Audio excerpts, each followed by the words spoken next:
I'm Ken Pritchard. I know Steve Albany. And I'm Wilma Holmes Tootle. Is it okay to... So as the 2012 benefit co-chairs, it's our privilege to formally welcome you to Erase Racism's annual benefit. This year's theme is launching the second decade. So first, if you wish to follow along, the program cards and journals are on each of the tables. Okay? And if your table is slightly short, we have extras. But for the time being, if you can just share with your neighbors and certainly introduce yourselves. Thank you so very much. We want to thank our generous sponsors and supporters and the hard-working members of our benefit committee, the dedicated members of the board of directors, and the college of advisors. All of their names can be found in the journal. Also, special thanks to our devoted staff and volunteers who together made this event a success. The names of our sponsors appear on the screens on both sides of the podium. We want to especially acknowledge and thank our $20,000 celebration sponsors. This is a big deal. They are the North Shore LIJ Health System and Joan Salston.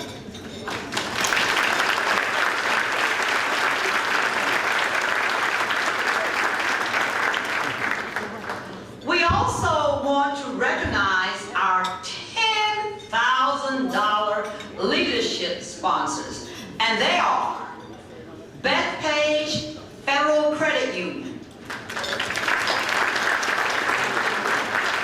Amy Hagedorn and Sue Hagedorn, and finally, the names of our $5,000 sustainer sponsors are now appearing on the screen.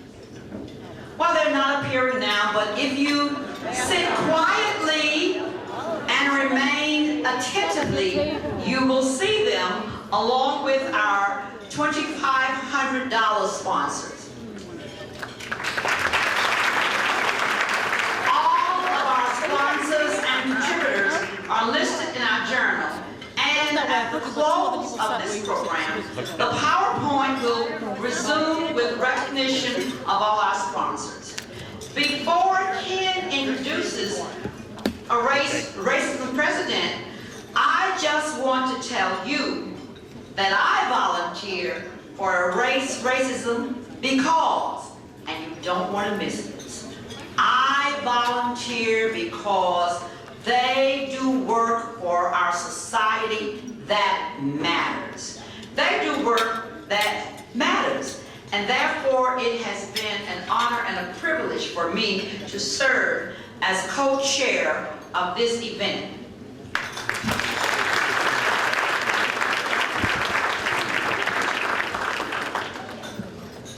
And I'm honored to serve on the board of Erase Racism only for about 6 months now, and what I have observed from the board and the staff of Erase, friends who know me are probably tired of hearing me talk about it. The focus, dedication, and intelligence of the board and staff of Erase is unbelievable and has blown me away. So, right now, it's my great honor to introduce Erase Racism's brilliant, brave pathfinder and leader, our truly amazing founder and president, Elaine Brooks.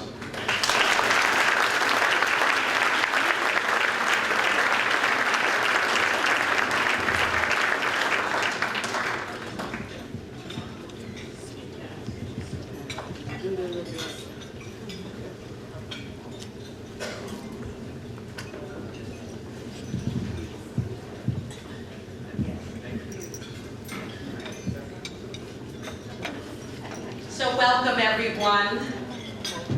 We have a short program for you. I hope you will take the time to read my full remarks in the journal. But I want to publicly thank the Board of Directors and my staff, and I'd like to ask the Board of Directors and staff, if they're not working outside, to please stand so we can acknowledge them.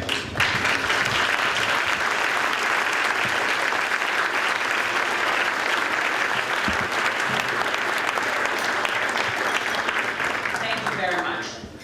Their contributions to erase racism represent a real labor of love.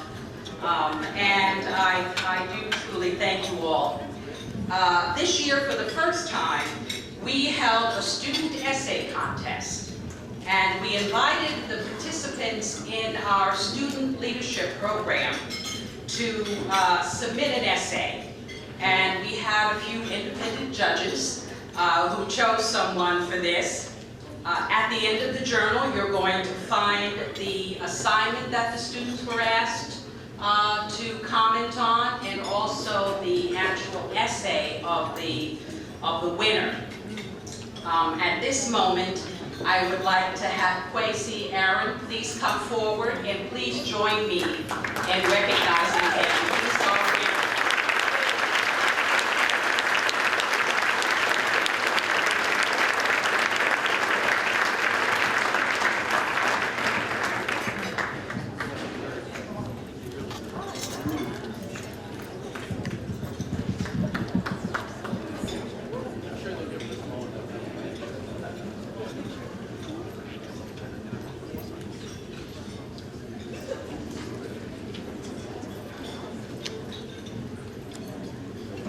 I would just like to say thank you to Erase Racism for allowing me to share my beliefs and ideas about racism.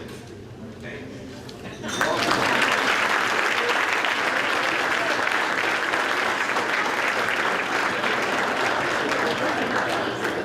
And for those of you who couldn't see the big check, we also gave $500 to Kwesi.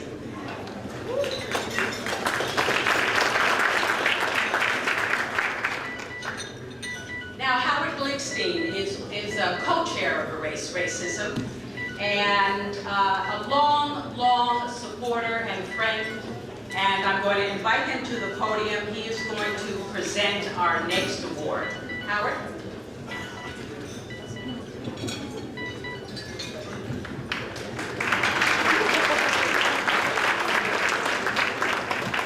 Good evening. Tonight, Erase Racism presents its Corporate Leadership Award to the North Shore Long Island Jewish Health System. There's a full-page description in the journal which describes why North Shore LIJ is so worthy of this award. One of the issues high on Erase Racism's agenda is the racial disparities in health outcomes that are created by differential access to quality health care and public health services. North Shore LIJ focuses heavily on this issue.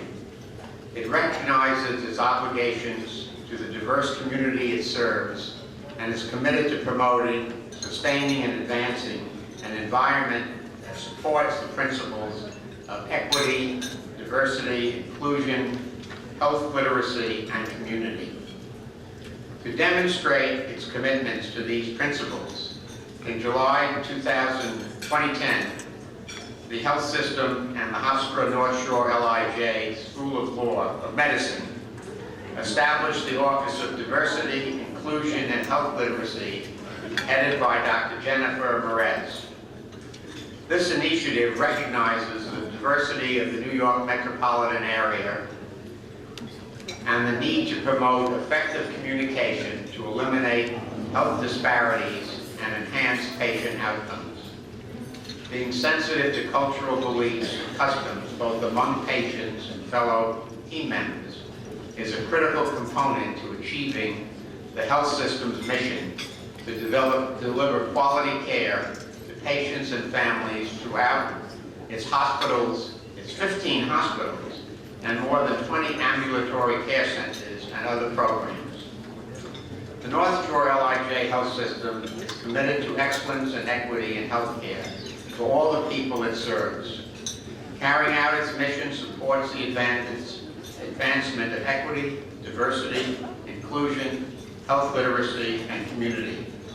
It is for this reason that Erase Racism has selected the North Shore LIJ Health System to receive our 2012 Corporate Leadership Award.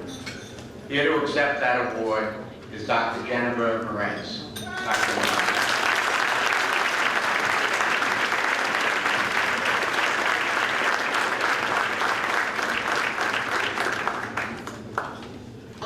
The Board of Trustees and the entire North Shore LIJ Health System. Sincere thanks to the leaders of Erase Racism for this award. We at North Shore LIJ applaud Elaine Gross and the Board of Governors and the directors and the team at Erase Racism for their continued commitment and tireless efforts on the long journey towards the elimination of all racial disparities, including those in the world of healthcare. Thank you for reminding us that there's a continued need to focus on the disproportionate burden of chronic diseases among people of color. When you think about it, in 2012, we have made significant advances in our abilities to diagnose disease, to treat disease, due to advances in medical technology. But when you take a look at the most recent statistics from the Center for Disease Controls, you can see that in all of the chronic diseases, people of color are at high risk for death and a higher prevalence for diseases such as heart disease, diabetes, complications of obesity. So in 2010, as you heard, North Shore LIJ decided to formalize all of the diversity, inclusion, and health literacy efforts into the Office of Diversity, Inclusion, and Health Literacy.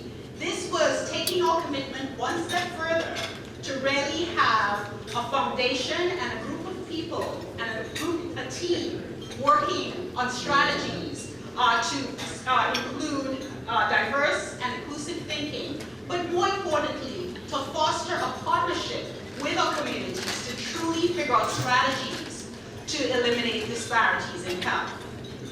On a personal note, I was truly privileged and honored to temporarily hang up my stethoscope as a cardiologist and assume the role as Chief Diversity and Inclusion Officer for the health system. For many, many years, and for those of you who know me, I have been a true patient and community advocate, and have really believed in building strategies where we can foster a true 50-50 partnership with all of our patients. And I'm honored to have the privilege to have this platform to be able to lead those efforts for our health system. As we expand our community partnerships, it is our goal to engage and empower all of its members to be active participants in their own health. We believe by educating, by speaking in a health literate way, we will conquer and provide access for everyone and really conquer chronic diseases. We also believe that by focusing on communities at greatest risk and building true multi-sector partnerships with key organizations such as Erase Racism, opportunities to fully eliminate disparities in healthcare will become a true reality. So ladies and gentlemen, I want to applaud Erase Racism for honoring us tonight, but more importantly, for reminding us and encouraging us to be partners as we work together to eliminate disparities in healthcare and provide culturally and linguistically appropriate care for all of our citizens. Thank you very much for your attention.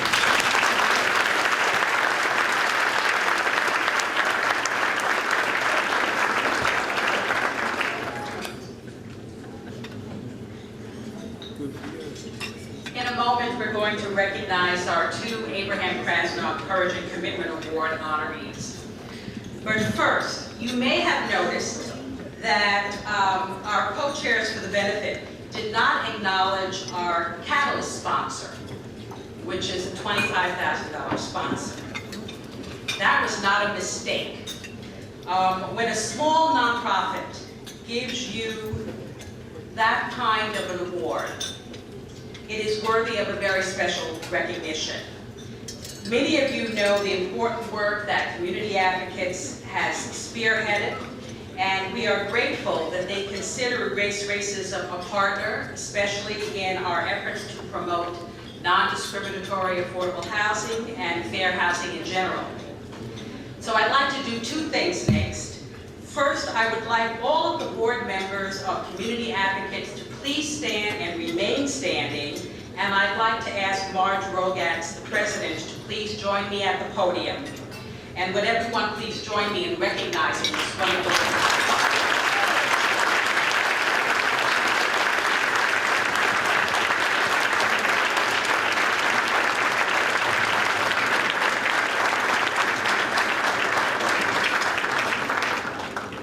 Thank you, Community Advocates Board. Good evening, everybody. It's very exciting to be here. Every year it's very exciting, and every year it gets more exciting.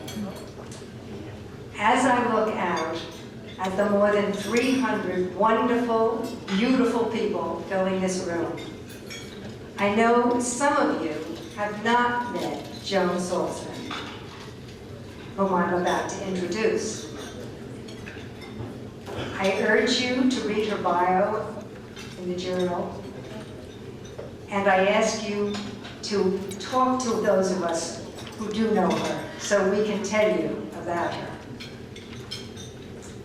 The many here who do know Joan know her unflinching courage and her bone-deep commitment, her wisdom, vision, and generosity, her empathy, compassion, and caring, her unfailing sense of responsibility, sense of fairness, and sense of humor, all of which help to protect and preserve her humane perspective about life and living, and help inform the perspective of others around her. Those of us who know Joan recognize her unshakable integrity, personal code of ethics, and complete honesty.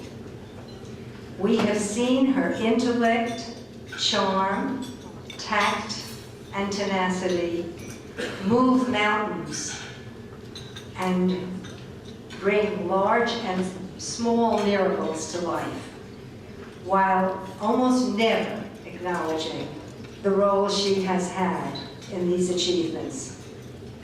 We know Joan has helped to improve the lives of countless children, adolescents, and adults throughout Long Island and across New York State, frequently victims of discrimination because of their color, their ethnicity, income, and often their disability. She has enriched and changed their lives and the lives of their families, the organizations that serve them, and the communities in which they live, helping them all to grow and flourish. I know my modest friend Joan. She's saying to herself, who is Marge talking about? I'd like to meet that person someday. Joan, I am talking about you. And everyone who knows Joan will agree with everything I said. We admire, respect, and love you dearly. And now, on behalf of the Erase Racism Board of Directors, it gives me tremendous pride and pleasure to introduce our very special colleague, friend, and contributor in so many ways, Abraham Krasnoff, Courage and Commitment honoree, Joan R. Saltzman.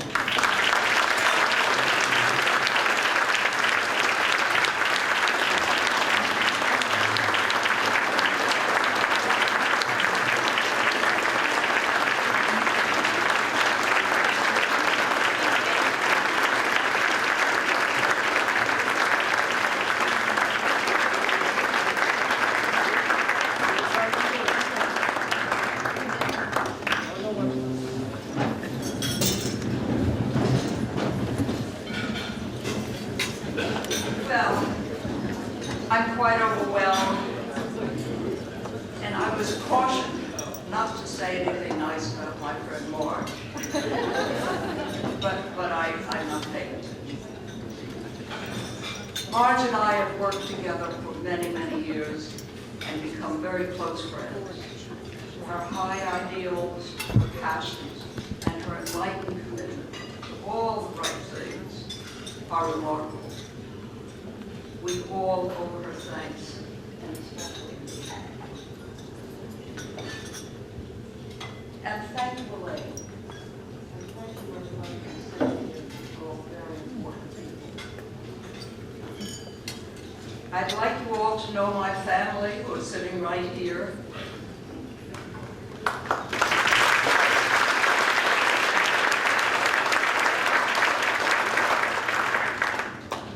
And the things that I haven't learned from these people, I've learned from those people. And thank you, Elaine and Ford, for this very important moment in my life. And while we're here celebrating, I want to mention somebody who is missing, too. Abe Krasnov, with great affection and respect. I think many of you remember him, his wisdom, his foresight, and his wonderful good humor. Erase Racism, the Long Island Community Foundation, and so many other organizations, leaders, and decision makers learned great and important lessons from Abe, as did I. And I'm so happy to see Susie Sonnenberg here, my good friend, and one who has had a tremendous force of good on this island, and will continue. There's a long, long list of people I'd like to thank. No, don't worry, I'm not going to do this. Although I wish I could. And Dr. Brown, you certainly belong on that list. I just will take one more moment to thank Elaine Gross for her unique vision and leadership. We learned an awful lot. The board members who are sitting here, for their persistent advocacy, research, policy analysis. Those are the things that have brought about change where change is sorely needed. I'll go back a little bit in time. As a much, much younger woman, I helped create Community Advocates. This was more than 40 years ago, and served as its first president and CEO. My colleagues and I came into direct contact with bold, bad discriminatory practices. Ugly discrimination in hospital emergency rooms, realtors' offices, and in our educational institutions. We found discriminatory practices in many local places of business, in pharmacies, for example. We found many pharmacies were charging African-American customers more for the same prescriptions on the same day, indeed the same hour, as they were charging white people. We acted. We made change where we could. However, whether we were responding to blatant racism of pharmacists, law enforcement officers, or in the insidious prejudice in schools, we needed then, as we do now, the expertise, power, and the professionalism that a race brings to this struggle. And that's why we're all here.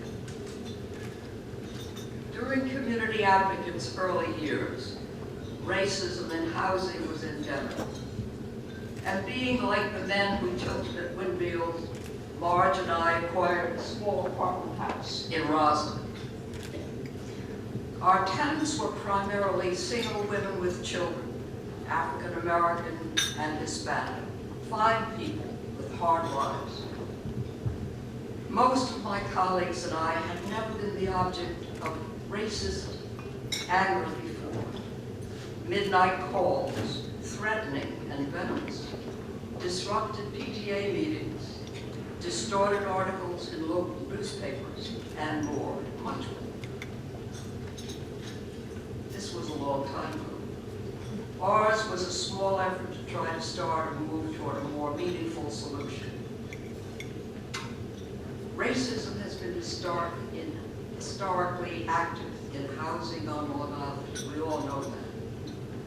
But now, as a race launches its second decade and brings greater strength to its efforts, the future for Long Island looks much, much brighter. However, on page 1 today, we read about the perilous economic times we live in, and Long Island is certainly suffering. Our area lags most in regaining jobs lost in the recent recession. Federal, state, and county programs are being cut or eliminated, and people of color and low-income workers bear the brunt of these cuts.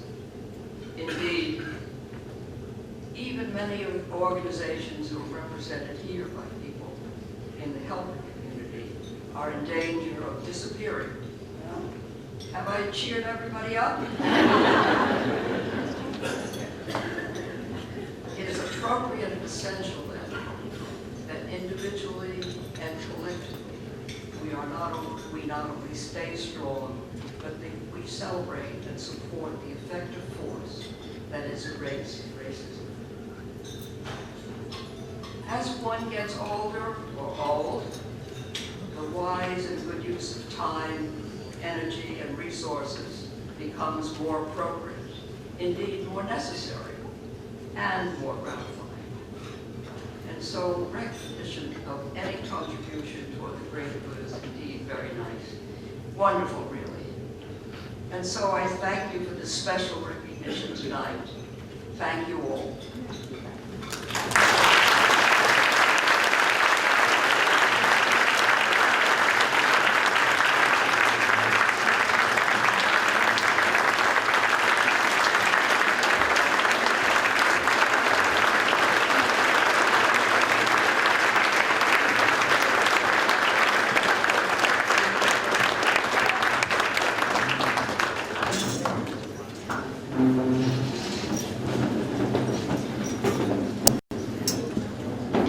Thank you, Joan, for those very kind words, thoughtful words.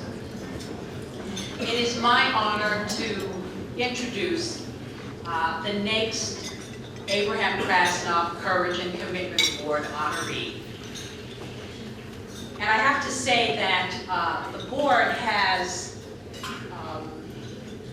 very interesting and long conversations about our honorees, because the standards are so high. And sometimes when you're having a little difficulty coming up with somebody will say, well, maybe we should just get so-and-so, because we're really having a hard time.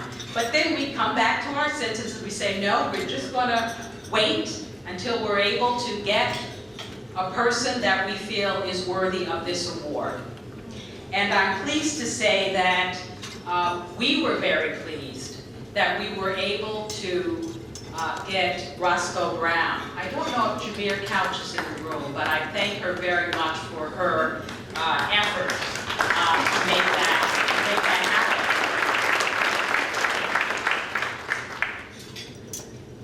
I'd like to say something about how Dr. Brown has impressed me. You can see all of the wonderful things that he has done in his bio in the journal. But I'd like to try to introduce someone who I didn't know personally until we met in New York City. We came in to take a photo. And I had called Dr. Brown, and he was always very nice. He would say, Roscoe Brown here, when I got him on the phone. And we said we wanted to come in and take a photo, and he said, okay, well, I don't know how good the photo's gonna look, but you can come on in and take it. And we met him in his office in New York City. And he immediately made us feel welcome and as if we were special, even though we were standing with a giant. And that's the same thing he did this afternoon. with, must have been about 80 or so high school students. We had a student roundtable where high school students were able to watch a documentary about Dr. Brown and the Tuskegee Airmen, and then have a conversation with him. And he had the students eating out of his hand. He was so charming, he was so direct, he was clearly believed in everything that he was saying. And he was clearly an educator, which was the other thing that I really was impressed with Dr. Brown. Sometimes when people do something as heroic and as famous as Dr. Brown has, then they kind of sit on their laurels for a while, and it's not clear what they're doing after that. Well, that has not been the case with Dr. Brown. Education, when I had lunch with him earlier, he made it clear that education was really the love of his life. And he was educating me at lunch, making sure that I understood this and that and all of the details. And I just found him to be a wonderful and charming and brilliant individual. And my father, who is no longer with us, would have loved to have been here with you. He was in the service, and that was the first time I heard about you in terms of the how a path had been made for other African American men coming along after you. So I can't thank you enough for accepting this honor, which is a very special honor, and you'll learn more when we speak about Abraham Krasnoff. You'll understand why we're so picky about who we choose. But I really am grateful that you said yes and that you're here today with us. So I would like you to join me at the podium, please, and please help me welcome Dr. Ross Coker.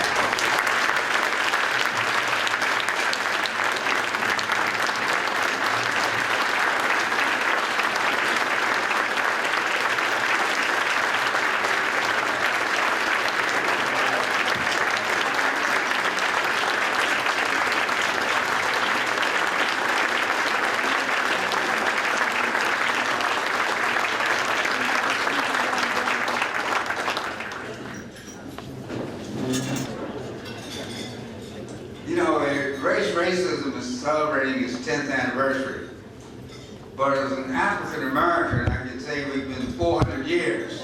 So you got a ways to go. One thing that has impressed me this afternoon, this evening, is the interaction of those who are working to erase racism. Alexander Tocqueville, in the 1830s, in his book, Democracy in America, talked about the propensity of people in America to join together to work on causes. And that has continued throughout these centuries, whether it is a cause to free the slaves, whether it's a cause to get suffrage for women, or whether it's a cause for full civil rights. This country likes to pride itself on being the citadel of democracy. But I live in New York City, and I'm not far from 52nd Street, where the colored orphanage was burned to the ground during the Civil War by whites who did not want to participate in the war. Over 300 African American young people lost their lives there in New York City. So we pat ourselves on the back and talk about what a great inclusive country we have. Some of us have amnesia, which then leads me to think about, you got that right, which leads me to think about racism as a concept. Racism clearly is not genetic, but it is cultural. It does come from a various number of ethnic and racial and religious stereotypes. I call it stereotype threat. I use an example with the National Football League. White young men don't compete to be cornerbacks, and black young men don't compete to be quarterbacks. And the reason for that is that the myth has developed that begins when they play Little League football when they're 8, 9 years old, that I can't do this and you can do this.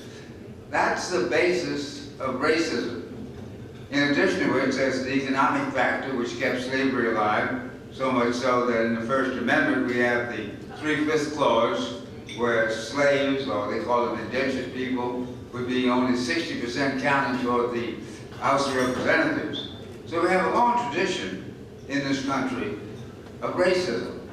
Of course, we're not the only racist people, because if you read the sports section of the Times today, you talked about the racism in the European soccer matches, where many of the stars for the European team were African or African American and were being called all kinds of names.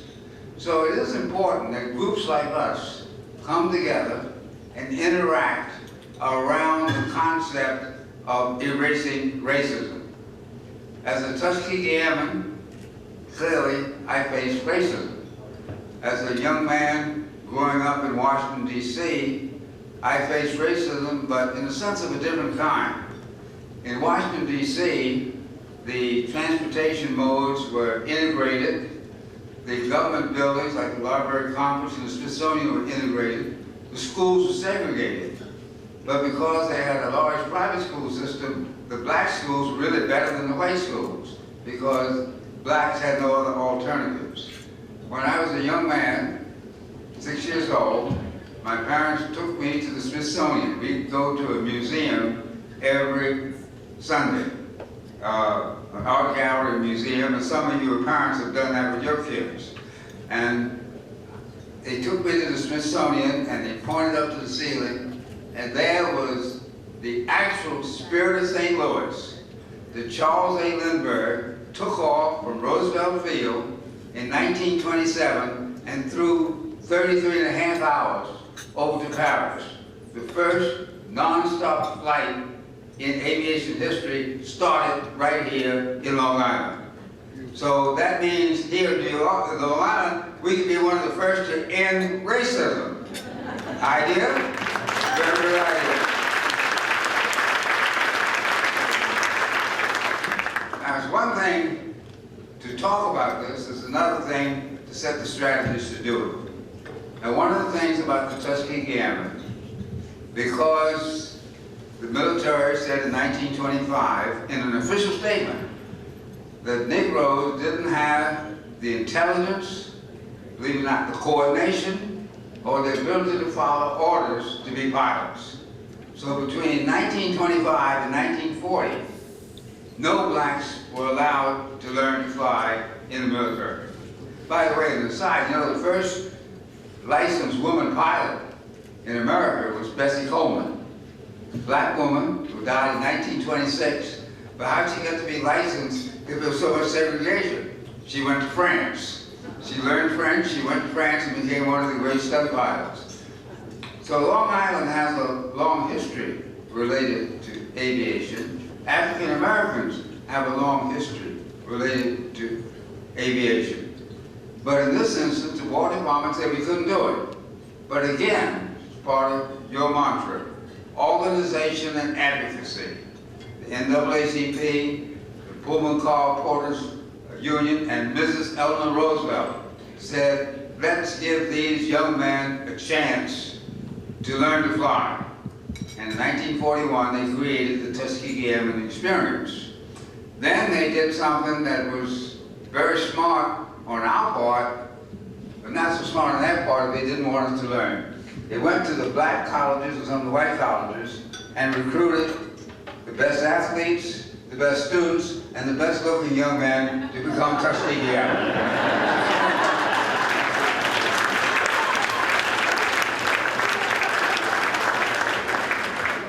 And with that, they had 3,000 young men in their late teens, early 20s to learn to fly.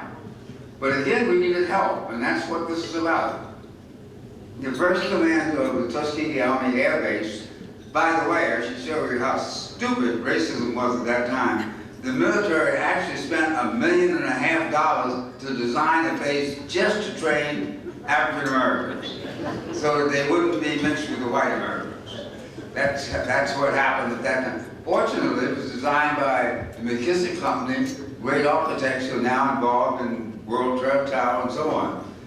So that the first commander was very prejudiced. He had signs that black could go here, whites could only go here. But because, again, the protest, that's advocacy, he was removed and replaced by a colonel from Kentucky by the name of Noel Parrish, Colonel Noel Parrish, who believed, because he was a student of anthropology, that there were no racial differences in ability.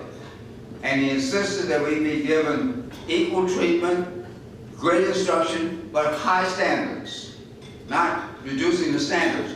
Matter of fact, out of the Tuskegee experience, 3,000 pilots who graduated, 1,000 pilots who graduated out of the 3,000 who started, but at least another 2,000 could have graduated if they'd been in one of the white schools because our standards were so high. And then because of that, they put in, as our commander, the only black to graduate from West Point in the 20th century, Benjamin O. Davis, Jr., who was the son of the only black general who was made by Roosevelt, Benjamin O. Davis, Sr. Ben Davis, 6'2" tall, very stern, insisted that we follow the discipline of being great pilots. And that meant that when we were given the task of escorting the B-17 and B-24 bombers over targets, he said, stay with the bombers. Don't leave and try to shoot down planes, because if you lose bombers, they'll say black pilots couldn't do it. As a result, we developed the reputation of being the red-tailed angels.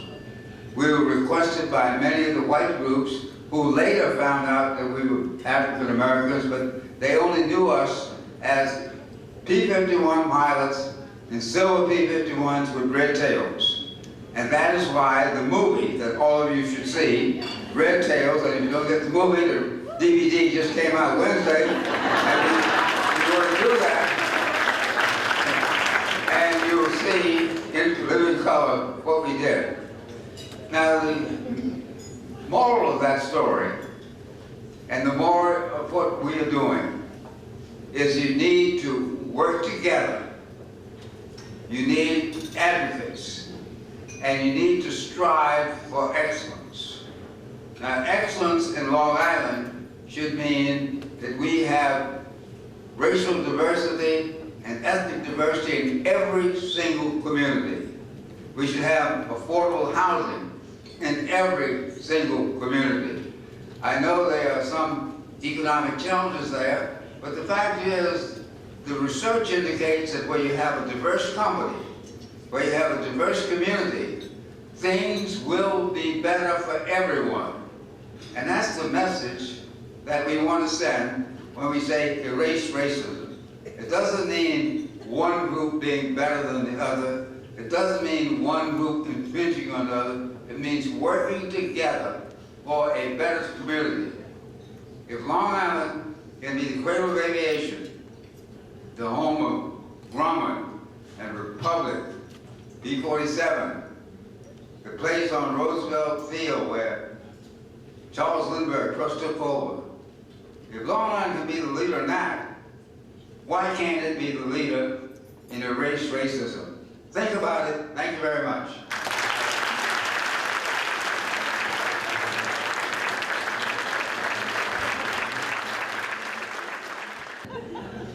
So I got my friend, General Joe McNeil, to get me some radio-controlled P-51s, and they're going to fly through those two entrances up here to the podium. Look back, here they come. Look back, here they come. There you go. Goodbye.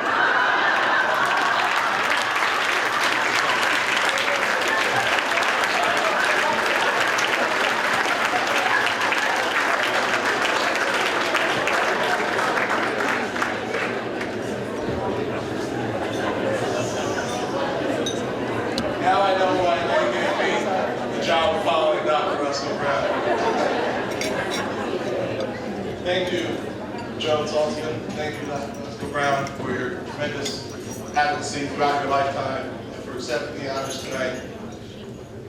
It's wonderful to see so many familiar faces in the room. For those who don't know me, I'm Scott Williams, and I'm the junior co-chair to Howard Glickstein of Erase Racism. It's an honor to be here, to be celebrating tonight the wonderful work that Erase does. This evening, we're very grateful to all of you for choosing to come here to spend time with us in supporting Erase Racism. Most of you are aware of the important research and policy advocacy work for which Erase Racism staff have been recognized. Tonight, we would like to remind you that we are also engaged in numerous activities in terms of educating around racism. We're going to show a 2-minute video, which is one of the many tools that we use in our training activities. It tells a real story, one that many African Americans and Latinos on Long Island, and in fact across the country, can relate to. So please join me in watching this 2-minute video. I like this video because it has a happy ending of sorts. While we hope for the day when these types of incidents will not happen, it is important to remember that everyone can take action that makes a difference. Just pay attention to the video screen. My sister-in-law, who's half black, half white, but looks white, blue eyes, whiter than most white ones, very white. She and I, we kind of grew up together. We raised our children together. So they're first cousins, and it's a wonderful, very, very multicultural family. So we're going in a Safeway one day, and Kathleen, my sister-in-law, is in front of me, and she's, writing a check for her groceries. Now, my daughter, who at the time was 10 years old, was standing with me, and I was directly behind her, getting ready to get my groceries. So Kathleen comes up, and the checker, who's a strawberry blonde, freckled, very delightful, warm, the checker, this young woman, is talking to Kathleen. Hey, how you doing? This is a nice day today. They're just chatting up, and says, yeah. So Kathy writes her check, and she steps off to the side with the groceries because she's waiting for me. Of course, again, Kathleen looks white, right? So I come up. No conversation. She looks up at me. Absolutely no, just a little chatter. And I write my check. My daughter, however, is 10, notices immediately the difference in how she responds to me. So I write my check, and she goes, I'm going to need 2 pieces of ID. At which point, my daughter looks at me, and she gets very, very embarrassed, and tears are kind of coming from her eye, like, Mommy, you're not gonna let her do this. Why is she doing this to us, right? So I'm trying to figure out what I should do, because behind me are 2 elderly white women. All right, now I'm thinking, okay, so then I become the angry black woman, right? And they're gonna be, and I'm just trying to second guess all the drama. So then I just give her the 2 pieces of ID. I said, some things you gotta choose your battles, right? And then it gets worse. She pulls out the bad check book, right? So this is the book that shows the people who have written bad checks. So she starts searching for my license in the bad checks, at which point it's just out of control now. Just as I'm standing there trying to decide what to do, and it's really deeply humiliating. Now my daughter's in full-blown emotionally upset, who's 10. My sister-in-law walks back over, and she steps in and she says, excuse me, why are you doing this? And the checker goes, well, what do you mean? She goes, why are you taking her through all of these changes? Why are you doing that? She goes, well, this is our policy. She goes, no, it's not your policy because you didn't do that with me. Oh, well, I know you've been. She goes, no, she's been here for years. I've only lived here for 3 months. And so at this point, the 2 white elderly ladies go, I can't believe what this checker has done with this woman, and it's totally unacceptable. At which point, the manager walks over. So the manager walks over and says, is there a problem here? And then my sister-in-law again responds, she goes, yes, there is a problem here. Here's what happened. So you see, she used her white privilege, and even though Kathleen is half black and half white, she recognizes what that means. And she made the statement. She pointed out the injustice. And she, as a result of that one act, influenced everyone in that space. But what would have happened? I can't know for certain had the black woman said, this is unfair. Why are you doing this to me? Would it have had the same impact? But Kathleen knew that she walked through the world differently than I did. And she used her white privilege to educate and make right a situation that was wrong. That's what you can do every single day.